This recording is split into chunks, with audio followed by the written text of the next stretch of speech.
ଜୟ ଜଗନ୍ନାଥ ସାଙ୍ଗମାନେ ଆଉ ନୂତନ ଅଧ୍ୟାୟକୁ ଆଉ ନୂତନ ସ୍ୱାଗତ। ମୁଁ ମନୋରଞ୍ଜନ ମାତ୍ର ଗଣେଶ। ଆଜି ପବିତ୍ର ସୋମବାର। ଦୁଇ ଦିନ ହେଲା ଗୋଟେ ଦିନ ହେଲା ଭିଡ଼ିଓ ମୁଁ ପକାଇ ପାରୁନଥିଲି କାରଣ ଟିକେ ଟେନସନ୍ ଆଉ ସେପଟେ କାମ ବ୍ୟସ୍ତ ଥିଲା ଆଉ କାମ ତ ଜାରି ରହିଛି। କର୍ମମୟ ଜୀବନରୁ କାମ କରିବାକୁ ପଡ଼ିବ। ତାପରେ ଆଜି ସୋମବାର ମହାପ୍ରଭୁ ଶିବଙ୍କର ଆଜି ବାର ଆଜି ସୋମବାର ଆଜି ସୋମବାର। ଓମ୍ ନମଃ ଶିବାୟ ଓମ୍ ନମଃ ଶିବାୟ। ଜୟ ପ୍ରଭୁ ଲୋକନାଥ, ଜୟ ପ୍ରଭୁ କାଶୀ ବିଶ୍ୱନାଥ, ଜୟ ଚନ୍ଦ୍ରଶେଖର, ଜୟ ପ୍ରଭୁ ଲିଙ୍ଗରାଜ, ହେ ପ୍ରଭୁ ଧବଳେଶ୍ୱର ରକ୍ଷା କର ପ୍ରଭୁ ସଂସାରକୁ। ପ୍ରଭୁଙ୍କ ବାବାମାନେ ଗୋଟେ ନିଶ୍ଚିନ୍ତ ଭାବେ ପ୍ରଣାମ କଲି। ଆଜି ଆଉ ମାନେ ଯାଇଥିଲି ବୁଲିବାକୁ ଯେ କିନ୍ତୁ ସେଇଆକୁ ଦେଖିଲେ ଭଲ ଲାଗିବନି, ତେଣୁ ନୂଆ କରିବି ଆଉ ଭଗବାନଙ୍କର ଏତିକି ଆଶା ଆଉ ବିଶ୍ୱାସ ସେମିତି ଜାରି ଯାଇଥିବ ଭିଡ଼ିଓ ଆପଣଙ୍କ ଆଶୀର୍ବାଦରୁ। ଓମ୍ ନମଃ ଶିବାୟ। ଆଜି ଭଗବାନଙ୍କର ଆଜି ମୁଁ ପହଞ୍ଚି ଷ୍ଟାଫ୍ ରୁମ୍ରେ ରହୁଛି ଭଗବାନଙ୍କର ଆଜି ହେଉଛି ରାଶି ଫଳ ଭଲ ଅଛି ନା ନାହିଁ, ମନ୍ଦ ଅଛି ନା ନାହିଁ, ବିଭିନ୍ନ ପ୍ରକାର ଯେଉଁ କଥା ଆଉ ବିଭିନ୍ନ ପ୍ରକାର ଯେଉଁ ତଥ୍ୟ ନିଶ୍ଚିତ ଭାବେ ଜାରି ରହିବ। ମୋ ଚ୍ୟାନେଲ୍ ମାଧ୍ୟମରେ ସବସ୍କ୍ରାଇବ୍ କରିଦେବେ, ଲାଇକ୍ କରିଦେବେ, କମେଣ୍ଟ ବକ୍ସରେ କମେଣ୍ଟ କରିଦେବେ ସାଙ୍ଗମାନେ। ଆଜି ହେଉଛି ରାଶିଫଳ ମେଷ, ବୃଷ, ମିଥୁନ, କର୍କଟ, ସିଂହ, କନ୍ୟା, ତୁଳା, ବୃଶ୍ଚିକ, ଧନୁ, ମକର, କୁମ୍ଭ, ମୀନ ରାଶି। 12ଟା ରାଶି 27 ନକ୍ଷତ୍ର। ନକ୍ଷତ୍ରକୁ ନେଇକି ମହାଦଶା, ଅନ୍ତର୍ଦଶା, ପ୍ରାଣଦଶା, ସୂକ୍ଷ୍ମଦଶା ନିଶ୍ଚିତ ଭୋଗିବାକୁ ପଡ଼ିବ ଆମକୁ। ଗୋଟେ ରାଶି 3-3ଟି ନକ୍ଷତ୍ର ହୁଏ। ସେଇ ନକ୍ଷତ୍ରକୁ ନେଇକି ତ ଅନ୍ତର୍ଦଶା ପାଳନ କରାଯାଏ। ଆମ ଜ୍ୟୋତିଷ ଶାସ୍ତ୍ର ବିଭିନ୍ନ ପ୍ରକାର ଶାସ୍ତ୍ର ଅଛି। ଶାସ୍ତ୍ର ମଧ୍ୟ ଜ୍ୟୋତିଷ ଶାସ୍ତ୍ର ଶ୍ରେଷ୍ଠ ଶାସ୍ତ୍ର। ତେଣୁ ଜ୍ୟୋତିଷ ଶାସ୍ତ୍ର ହେଉଛି ଶ୍ରେଷ୍ଠ ଶାସ୍ତ୍ର।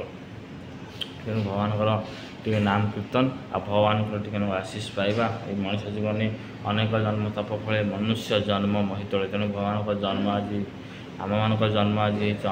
କେଉଁ ଜନ୍ମ ପୁଣ୍ୟ ଫଳ କରୁଥିବା ପାପ ପୁଣ୍ୟ ମିଶିକି କରୁଛୁ, ଯାହା ହଉ ଟିକେ ଅଧିକ ପୁଣ୍ୟ କରିଦେଇଥିବାରୁ ଏଇ ମନୁଷ୍ୟ ଜନ୍ମରେ ଆମେ ସାମିଲ ହେଲେ ବା ଅବତାର ନେଲେ। ଆମେ ମଣିଷ ଜନ୍ମ ମଧ୍ୟ ପଶୁପକ୍ଷୀ ଅଛି କେତେ ପ୍ରକାର ବିଭିନ୍ନ ପ୍ରକାର 84 ଲକ୍ଷ ଯୋନି ପରେ ମଣିଷ ଜନ୍ମ ମହିତଳେ।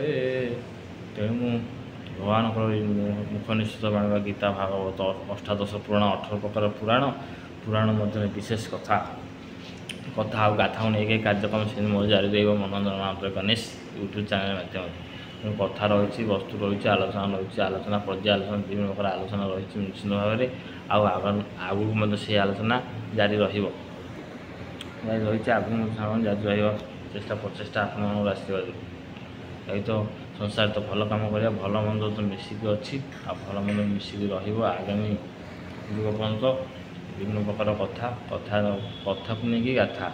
ଆଉ ଆଜି ସୋମବାରରେ ପବିତ୍ର ସୋମବାରରେ ଆଜି ପୂଜା ଅର୍ଚ୍ଚନା ଟିକେ ମହାଦେବଙ୍କୁ କହିବା ତଥାପି ଯାଇପାରିନି ଭଗବାନଙ୍କ ତଥାପି ଯାଇଥିଲି। ଆଉ ମନଟା ଟିକେ ଭଲ ନାହିଁ। ମନ ତନ ଚୈତନ୍ୟ କେତେ ଖରା ବର୍ଷା ଶୀତ ଖରା ବର୍ଷା କହି ନ କରନ୍ତି ପୁରୁଷ। ବଡ଼ ବଡ଼ ମହାପୁରୁଷମାନେ ବି କହିପାରିବେନି, ଆମେ କ'ଣ କହିବା। ତେଣୁ ସବୁଦିନ ମଧ୍ୟ ସମୟ ତ ସରି ଯାଉଛି, ସଂସାର ତ ସରି ଯାଉଛି ସଂସାର ସରି ଯାଉଛି ଶରୀର। ତେଣୁ ସେତିକି ସମୟ ଭିତରେ ଆମେ ପର୍ଯ୍ୟାଲୋଚନା ନିଶ୍ଚିତ ଭାବେ କରିବା। ଆପଣଙ୍କ ଆଶୀର୍ବାଦ ସେମିତି ଜାରି ରହିବ। ଆଉ ଯେତିକି ମୁଁ ଯାହା ଭୁଲ ହେଇଛି ସମସ୍ତେ କ୍ଷମା କରିଦେବେ। ଜାରି ରହିଥିବ ମଧ୍ୟ।